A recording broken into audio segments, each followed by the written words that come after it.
Question number 1। 19वीं सदी के दौरान कौन ऐसी ताकत बनकर उभरा जिसने यूरोप के राजनीतिक और मानसिक जगत में भारी परिवर्तन ला दिया? ऑप्शन है 1 उदारवाद, 2 साम्यवाद, 3 राष्ट्रवाद, 4 निरंकुशवाद।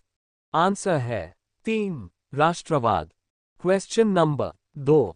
फ्रांस में प्रथम विद्रोह कब हुआ था? ऑप्शन है ए जुलाई 1801, बी जुलाई 1804, सी जुलाई 1815, डी जुलाई 1830। आंसर है डी जुलाई 1830। Question number 3। 1804 की नागरिक संहिता, जिसे आमतौर पर नेपोलियन की संहिता के नाम से भी जाना जाता है, उसने फ्रांस में सुधार के लिए क्या कदम उठाया? 1 जन्म पर आधारित विशेषाधिकार समाप्त कर दिया, 2 कानून के समक्ष बराबरी और संपत्ति के अधिकारों को सुरक्षित बनाया, 3 प्रशासनिक विभाजनों को सरल बनाया, 4 इनमें से सभी। आंसर है 4 इनमें से सभी। 4 1917 में गांधी जी ने खेड़ा जिले के किसानों की मदद के लिए सत्याग्रह का आयोजन किया था। खेड़ा भारत के किस राज्य में स्थित है?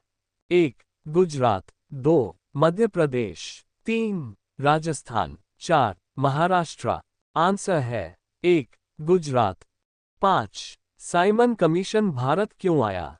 1 नई शिक्षा नीति लागू करने, 2 लगान संबंधित नए कानून बनाने, 3 संवैधानिक व्यवस्था की कार्यशैली का अध्ययन करने, 4 व्यापार संबंधित कानून बनाने। आंसर है 3 संवैधानिक व्यवस्था की कार्यशैली का अध्ययन करने। 6 1840 के दशक के मध्य में आयरलैंड में किसी बीमारी के कारण निम्न में से कौन सा फसल खराब हो गया जिससे लाखों लोग भूखमरी के कारण मौत के मुंह में चले गए? 1 चावल, 2 आलू, 3 मक्का, 4 मूंगफली। आंसर है 2 आलू। 7 प्रथम विश्व युद्ध खत्म होने के केवल 2 दशक बाद दूसरा विश्व युद्ध शुरू हो गया, जिसमें एक गुट में धुरी शक्तियां मुख्य रूप से नात्सी, जर्मनी, जापान और इटली थीं, तो दूसरा खेमा जो मित्र राष्ट्रों के नाम से जाना जाता था, उनमें कौन कौन से देश थे?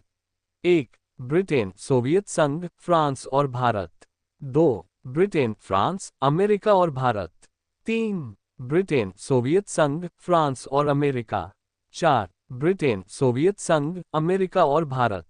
आंसर है 3 ब्रिटेन, सोवियत संघ, फ्रांस और अमेरिका।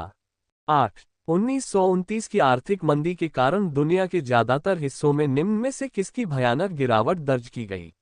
1 उत्पादन, 2 रोजगार, 3 आय और व्यापार, 4 इनमें से सभी। आंसर है 4 इनमें से सभी। 9 बुनकरों को कच्ची कपास की समस्या का सामना क्यों करना पड़ा? 1 कच्चे कपास के निर्यात में वृद्धि हुई, 2 कपास की फसल नष्ट हो गई, 3 स्थानीय बाजार सिकुड़ गए, 4 निर्यात बाजार गिर गया। आंसर है 1 कच्चे कपास के निर्यात में वृद्धि हुई। 10 19वीं शताब्दी के दौरान ब्रिटेन में सर्वाधिक गतिशील उद्योग कौन से थे? 1 धातु और चीनी, 2 कपास और चीनी, 3 कपास और धातु, 4 कपास और पेट्रोलियम। आंसर है 3 कपास और धातु।